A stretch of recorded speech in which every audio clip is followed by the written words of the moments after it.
ಇನ್ನು ಮುಂದೆ ನಿಮ್ಮ ನೆಚ್ಚಿನ ಧಾರಾವಾಹಿಗಳ ಫುಲ್ ಎಪಿಸೋಡ್ಗಳು ಸನ್ ನೆಕ್ಸ್ಟ್ ಆಪ್ನಲ್ಲಿ ಮಾತ್ರ.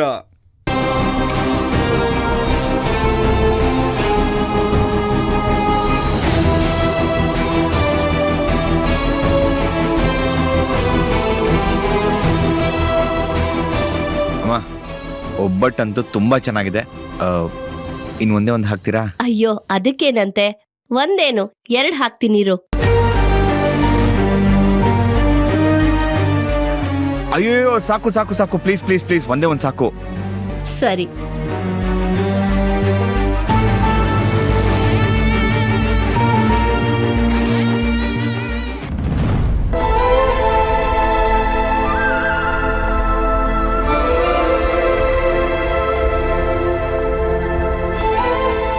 ಸೊಸೆಯಮ್ಮ, ಅಡಿಗೆ ಎಲ್ಲ ರೆಡಿನಾ? ಹ್ಞೂ ಮಾವಯ್ಯ, ಎಲ್ಲ ರೆಡಿ ಆಗಿದೆ. ಆಟೋ ಕರೆದ್ರಾ? ಹ್ಞೂ ಹೇಳಿದ್ದೀನಿ, ಬರ್ತಾನೆ. ಇನ್ಮೇಲೆ ಆಟೋದವನಿಗೆ 12 ಗಂಟೆ ಕರೆಕ್ಟಾಗಿ ಬಂದ್ಬಿಡು ಅಂತ ಹೇಳ್ಬಿಡ್ಬೇಕು. ದಿನ ಆಟೋ ಹುಡ್ಕೋದು ಕಷ್ಟ ಆಗ್ಬಿಡುತ್ತೆ. ಆಟೋದವನು ಬರೋಷ್ಟರಲ್ಲಿ ಹೋಗಿ ಎಲ್ಲ ತಂದಿಟ್ಬಿಡೋಣ ಬಾ.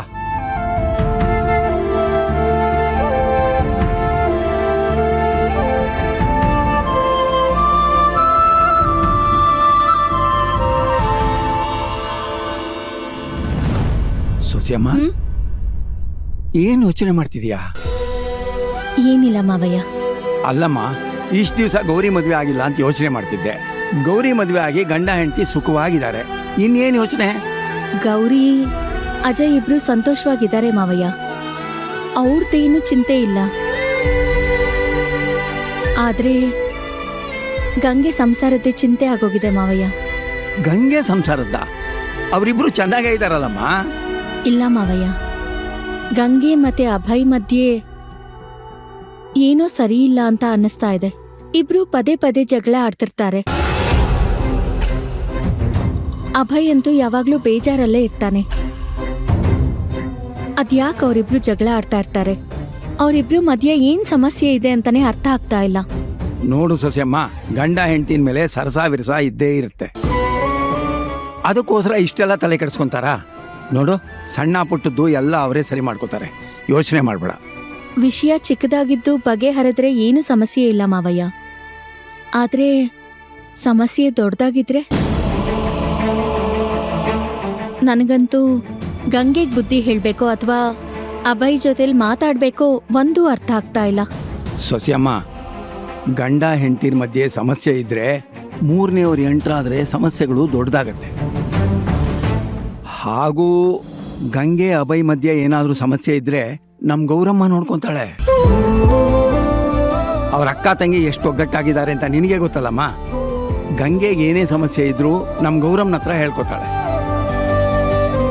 ನಮ್ ಗೌರಮ್ಮ ಅದೇನೇ ಸಮಸ್ಯೆ ಇದ್ರೂ ಸರಿ ಮಾಡ್ತಾಳೆ. ಆ ನಂಬಿಕೆ ನನಗಿದೆ. ನೀನೇನ್ ಚಿಂತೆ ಮಾಡ್ಬೇಡ. ಹಾಗಂತೀರ ಮಾವಯ್ಯ? ಹೂ ಸೊಸೆಯಮ್ಮ, ಆದಷ್ಟು ಬೇಗ ನಮ್ ಗಂಗೆ ಅಭಯ್ ಮುಖದಲ್ಲಿ ನಗು ತೋರಿಸ್ತಾಳೆ ನಮ್ ಗೌರಮ್ಮ. ನೋಡ್ತಾ ಇರಬೇಕಾದ್ರೆ. ನಿಮ್ ಬಾಯಿ ಹರಕೆಯಿಂದ ಅಷ್ಟಾದ್ರೆ ಸಾಕು ಮಾವಯ್ಯ. ನನ್ನಿಬ್ರು ಮಕ್ಕಳು ಸಂಸಾರನೂ ಚೆನ್ನಾಗಿರ್ಬೇಕು. ಅಷ್ಟೇ ಆ ದೇವ್ರ ಹತ್ರ ನಾನು ಕೇಳ್ಕೊಳ್ಳೋದು. ಅವರಿಬ್ರು ಚೆನ್ನಾಗೇ ಇರ್ತಾರೆ. ಆ ಶ್ರೀಕಂಠೇಶ್ವರನ ಆಶೀರ್ವಾದ ನಮ್ಮ ಮೇಲಿದ್ದೇ ಇರುತ್ತೆ.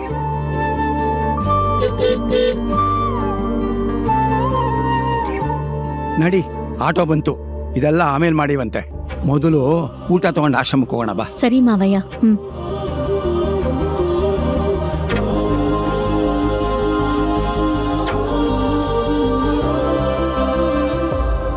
ಲೇ ಶಕ್ಕು, ಎಷ್ಟು ದಿನ ಆಗಿತ್ತೆ ವಿಳ್ಳೆದೆಲೆ ಅಡಿಕೆ ತಿಂದು. ಇವತ್ತು ಈ ನವದಂಪತಿಗಳ ದೆಸೆಯಿಂದ ಇದನ್ ತಿನ್ನೋ ಭಾಗ್ಯ ಸಿಕ್ತು.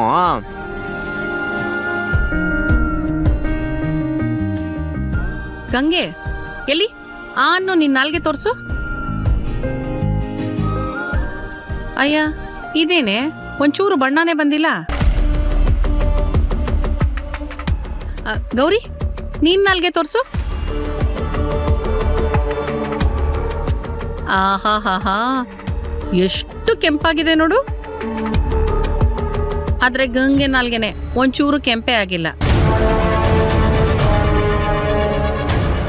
ಏನಂದ್ರೆ ಎಲ್ಲಡ್ಕೆ ಹಾಕೊಂಡಾಗ ಹೆಣ್ಣಿನ ನಾಲ್ಗೆ ಕೆಂಪಾದಾಗ ಅವಳ ಗಂಡ ಅವಳನ್ನ ತುಂಬಾ ಪ್ರೀತಿ ಮಾಡ್ತಾನೆ ಅಂತ ಅರ್ಥ.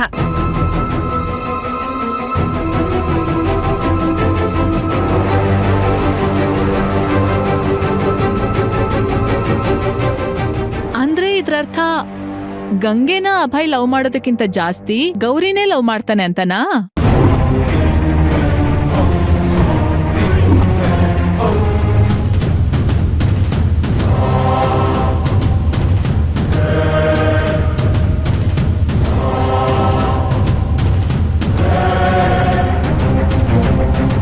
ಅಖಿಲ, ಏನ್ ಮಾತಾಡ್ತಿದ್ಯಾ? ಅಯ್ಯ ಅಮ್ಮಮ್ಮ, ನಾನ್ ಹೇಳಿದ್ದು ಗಂಗೆನ ಅವಳ ಗಂಡ ಲವ್ ಮಾಡೋದಕ್ಕಿಂತ ಗೌರಿನ ಅವಳ ಗಂಡ ಜಾಸ್ತಿ ಪ್ರೀತಿಸ್ತಿದ್ದಾನೆ ಅಂತ.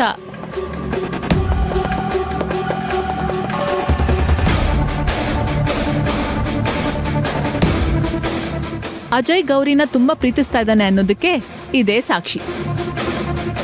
ನೀವೇ ನೋಡಿ, ಬೇಕಿದ್ರೆ ನಾಲ್ಗೆ ನೋಡಿ ಎಷ್ಟು ಕೆಂಪಾಗಿದೆ ಅಂತ.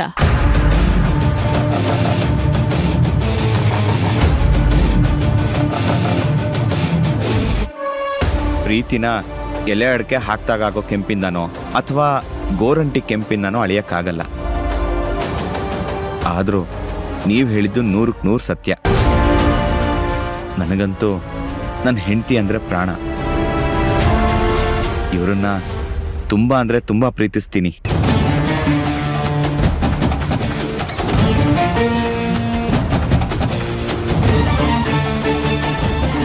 ಹೊಸದಾಗಿ ಮದ್ವೆ ಆಗಿದ್ದೀರಲ್ಲ, ಅದಕ್ಕೆ ಪಾಪ ಹೀಗೆಲ್ಲ ಮಾತಾಡ್ತಿದ್ದೀರಾ.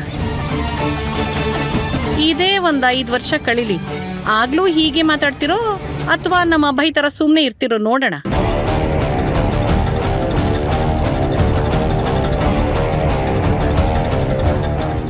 ಹಾಗೆಲ್ಲ ಏನೂ ಇಲ್ಲ. ಪ್ರೀತಿ ಅನ್ನೋದು ಎಲ್ಲ ಕಾಲಕ್ಕೂ ಒಂದೇ ಥರ ಇರಬೇಕಲ್ವಾ? ವಿಷಯ ಏನಂದರೆ, ಈ ಪ್ರೀತಿ ಅನ್ನೋದು ಪಡ್ಕೊಳ್ಳೋದಾಗ್ಲಿ ಮಾಡ್ಕೊಳ್ಳೋದಾಗ್ಲಿ ಅಲ್ವಂತೆ, ಬರೀ ಕೊಡೋದಂತೆ. ಸೊ ಪ್ರೀತಿನ ಯಾವಾಗಲೂ ಕೊಡ್ತಾನೆ ಇರಬೇಕು. ಅದರಲ್ಲೂ ನಮಗೆ ಅಂತ ಹುಟ್ಟಿ ನಮ್ಮನ್ನು ನಂಬ್ಕೊಂಡು ನಮ್ಮ ಸಂಗಾತಿಯಾಗಿ ಬರೋ ಜೀವಕ್ಕೆ ನಮ್ಮ ಜೀವಕ್ಕಿಂತ ಹೆಚ್ಚಾಗಿರೋ ಪ್ರೀತಿನ ಅವ್ರಿಗೆ ತೋರಿಸ್ಬೇಕು.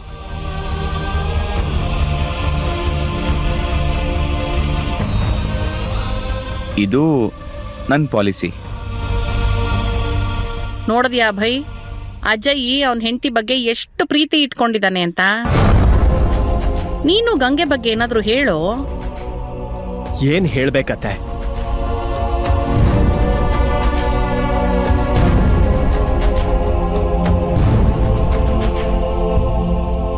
ಭಾವ ಅಕ್ಕನ ಬಗ್ಗೆ ಇಷ್ಟೆಲ್ಲ ಹೇಳ್ತಿದ್ರು, ಅಭಯ್ ಅವ್ರಿಗೆ ನನ್ನ ಬಗ್ಗೆ ಏನು ಹೇಳ್ಬೇಕಂತ ಅನ್ನಿಸ್ತಿಲ್ವಾ?